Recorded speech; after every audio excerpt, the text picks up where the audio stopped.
I am not teaching, I am publicly learning. But hi and welcome to Learning for the Life in the UK test, part 283,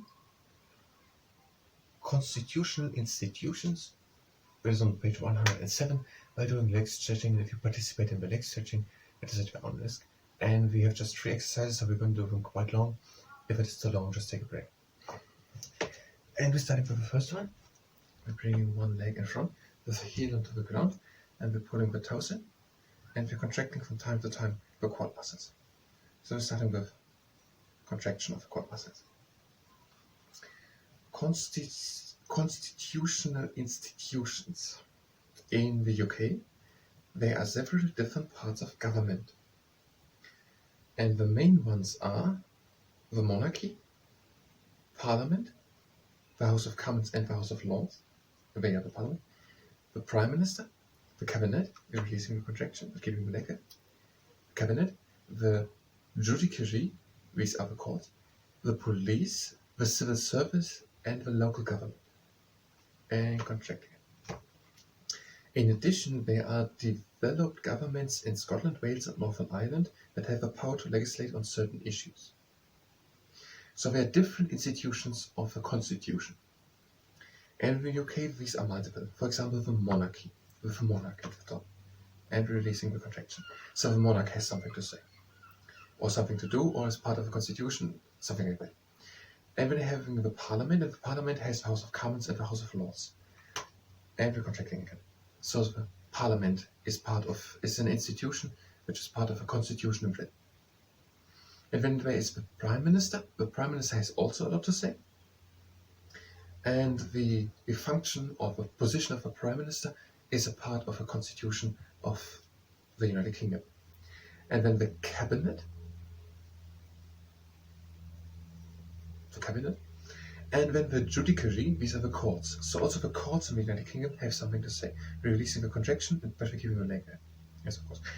So in the United Kingdom, there has the monarch something to say, and the Parliament can also say something. But the Prime Minister, the position of the Prime Minister, or the person who's been the Prime Minister, has also quite a lot to say. And then there is the Cabinet doing something, and the judiciary, the courts. So the courts are saying something, the legal, the judges and so on. So they have also something to say. And we're contracting again. And then there is the police. They are an institution. They don't have that much directly to say, but they're executing what is said.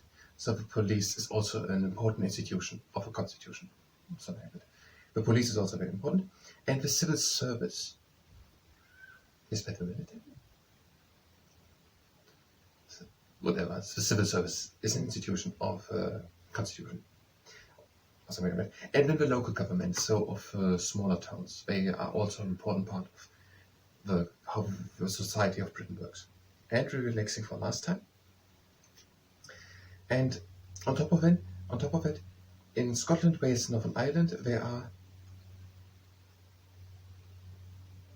also some governments who have some power to legislate over some issues. And we're contracting again. So we have it a little bit. Let's go back to what was there. Maybe we can understand it now. Contract to understand. By the way, let's make it first. Who was the Prime Minister who did the Wind of Change speech? That was Harold Macmillan. Harold Macmillan. We're going to remember at the end of the day where it's going to be asked. We have no information basically about the text. I directly have to correct myself. Yes, it's about the decolonization, independence of the countries. And we're going to the next leg. So Wind of Change. Harold Macmillan. Wind of Change. The other leg in front, we're putting the toes in and we're contracting the quad muscles. So Harold, and lean a bit in front so you actually stretch the leg. Harold Macmillan did the Wind of Change speech.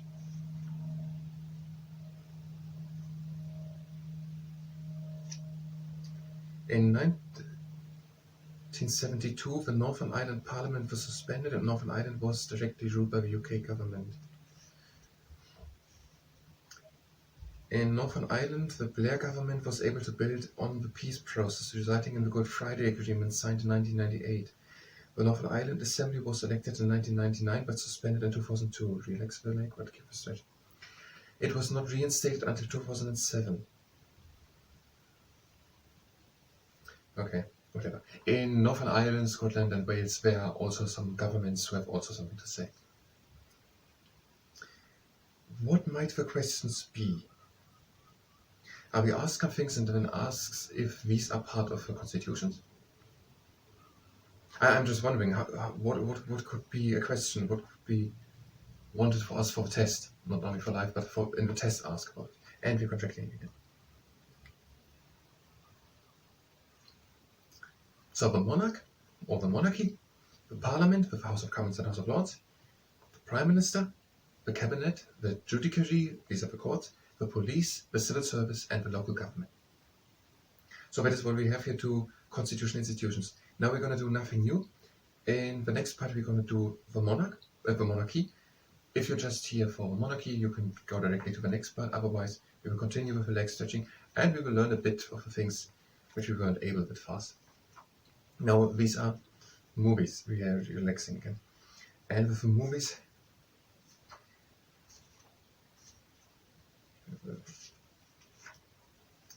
now the last one we had was Four Weddings and a Funeral by Mike Newell, 1994. 1994, Mike Newell, Four Weddings and a Funeral, and Contract Again. And before it was the Killing Fields, that was 1984, but it was John and Jeff, 1984. So, and that is a bit too complex. Let's do at least by 2-3 what I noticed. The Killing Fields, Roland Joff. I don't know how it's really pronounced, but let's say Joff. Then we're having Roland Joff, The Killing Fields. The Killing Fields, Roland Joff. And something else? I don't know. Can't say. The Third Man Cavalry with double E written. The Third Man Cavalry. Maybe that's enough to keep it in the brain until we are able to know it. And we're relaxing for last time. So the 39 Steps to Alfred Hitchcock, 1935. Then Brief Encounter, 1945, Sir David Lean, and also 1962, Lawrence of Arabia, Sir David Lean. Then we had The Third Man, 1949, Third Man Cavalry, and we had 1954, The Bells of St. Ginians, and we contracted for last time, Bells of St. Ginians, Frank Launder. Then we had Woman in Love, 1996, that was Ken Russell, and Don't Look Now, 1973, Nicolas REG, Don't Look Now, Nicolas REG.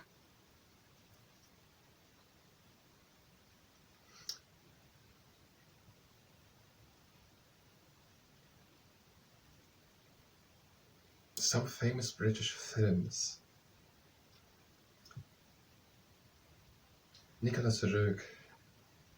I don't know if Nicolas REG is British because it's a little way how you remember it. We're going on to the next exercise.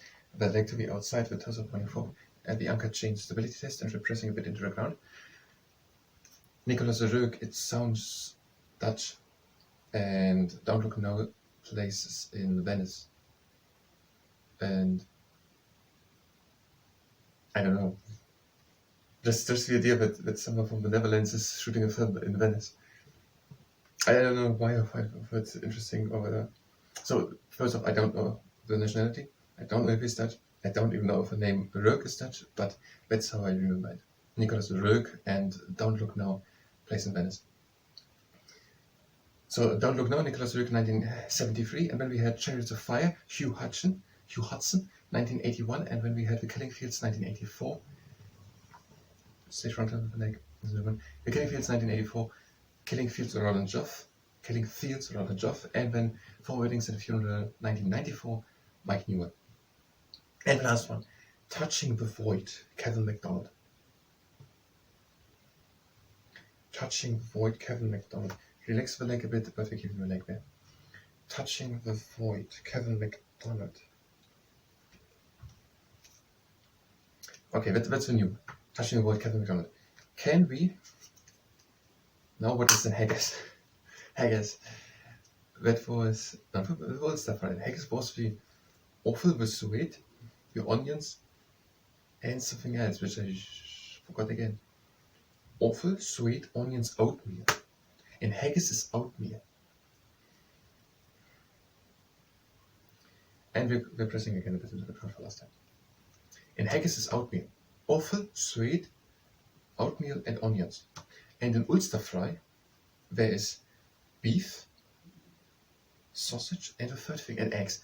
The third thing from animals. So beef, sausage, eggs, black pudding, white pudding, salt bread, potato bread, and mushrooms, and tomatoes. Nothing at all. No, nothing. This is it. Bacon, sausage, eggs, black pudding, white pudding, salt bread, potato bread, onions, mushrooms, and tomatoes. Onions are in Ulster fry. Haggis, and haggis is also a part of onions. Oatmeal, offal, and soy. We go into the other exercise. With the leg, the exercise now with the other leg. And next to the outside, we'll be pressing a bit into the ground and be front of the main of the body. Wales with Welsh cakes. These are dried fruits, spices, and flour. And in England we had fish and chips. And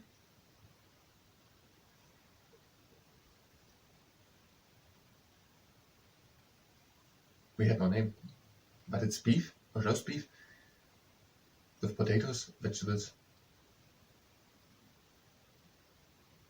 What is the name roast beef? And that has been served with potatoes, vegetables, and Yorkshire puddings. Whatever. And we're pressing still a bit around. What did we had else? The artists. So we had the pre-river elites. These were Sir John Millais, Static University, and Holman Hunt. Yes, Holman Hunt. And we're releasing a bit, but I keep moving like that. And we had Sir John Lavergie, so he painted the family. Then we had Henry Moore, he did the age, so the sculptors, the bronze, whatever, abstract sculptors. Then we had John Petz, he made the stained glass. How can you remember that? Yes, because of pebbles. He made engravings in stained glass. What have pebbles to do with stained glass? But Petz, and then we have pebbles, and pebbles are washed in rivers. So they are just stones with many borders, like in the Giant's Causeway. But when they are in the river and water pushes them, they are making friction against all the others, pressing against the ground, and it causes them to get around. So they're having no pebbles. And that's John Petz, and he made John Petz stained glass. I don't know why. Because glass can be also washed in the ocean. I don't know why I think by John Petz of pebbles and pebbles engravings in stained glass. Because glass is a bit like, I don't know. Because it's the way the stained glass is done, I don't know. And we're going on to the last exercise, the hydraulic cardiac flexed foot at the side, turning it up and again down. And so these are the painters, I think we're knowing them mostly. And the musicians. Let's go again over musicians. What do we still know? I don't know where they are. They must be earlier. So the first one here is Henry Purcell. He was the organist in Westminster Abbey. He wrote church music, but also other music, also operas. And did he have a work? I don't know. I don't think so. But he is influential and he was and is still influential. Then you have George Frederick Handel. He wrote water music for George I and music for the Royal Fireworks for George II, and the oratorio Messiah played at Easter. And Gustav Holst did the planets, and the music for Jupiter is used for I Vote in My Country. Then we're having Sir Edward Elgar. He did the marches, the Pomp and Circumstance marches, march number 1. I Vote in My Country. A Land of Hope and Glory, Land of Hope and Glory. And you're having Ralph Vaughan Williams, nothing yet named. We don't have complete time. The other leg to the outside, and the same thing. Sir William Ward. That's the complex one. That was facade, something like that. Facade. That was with ballet. And then we had Belshazzar, and also the marches for the coronation of George VI and Queen Elizabeth II. And then we had in Benjamin Britten, he wrote, whatever that is, A Young Person's Guide to the Orchestra or something like that. And he founded in Edinburgh a festival in Suffolk. And Peter Grimm's Billy Budd to do whatever operas. Peter Grimm's Billy Budd by Benjamin Britten. Now we're having just 30 seconds left. So we'll exercise a little bit longer. And when we're going into butterfly stretch, and I invite you to actually have done the full leg stretching to keep the butterfly stretch for half a minute or something longer than the video goes. And now to the butterfly stretch. The soles of the feet together, we're sitting straight up and we're leaning in front. So I don't have time to continue maybe with the butterfly stretch. I thank you very much. Back to the next time.